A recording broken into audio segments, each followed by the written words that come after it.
Mes difficultés dans ce parcours, c'était vraiment de l'avouer à moi-même déjà. Pas vraiment de l'avouer parce que je le savais, j'étais honnête avec moi-même, mais je voulais pas, j'avais pas envie de le sortir, de me catégoriser comme ça. Je m'appelle Gilda, je suis part de la communauté LGBT, comme on dit.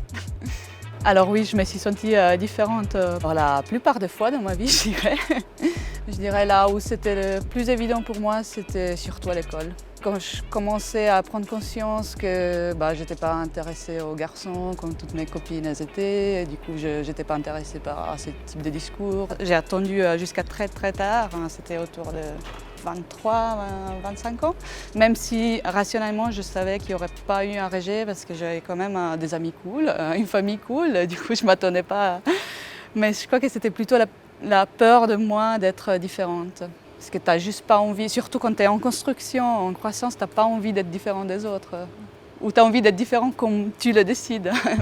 Oui, je pense que ça a eu une influence sur la construction de moi, même en tant qu'adulte.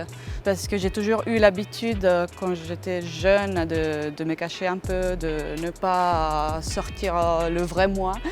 Je pense qu'il n'y a aucun rejet de la part des autres maintenant. Mais j'ai traîné ce type de peur du rejet avec moi un peu toute la vie. Du coup, c'est difficile de n'avoir plus cette peur. Ça se manifeste au sens que si on ne touche pas le sujet, j'en parle de préférence pas.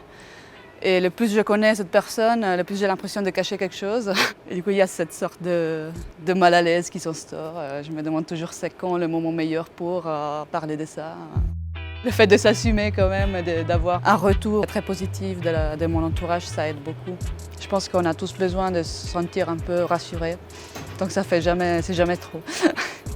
Alors je pense qu'au final, je le vois comme quelque chose de positif. Je pense que ça m'a quand même renforcée parce que prendre cette conscience de me dire, voilà, j'ai rien d'anormal, je suis juste comme ça. Ça m'a pris tellement de temps pour réaliser ça, mais enfin, je le sais et ça c'est assez précieux.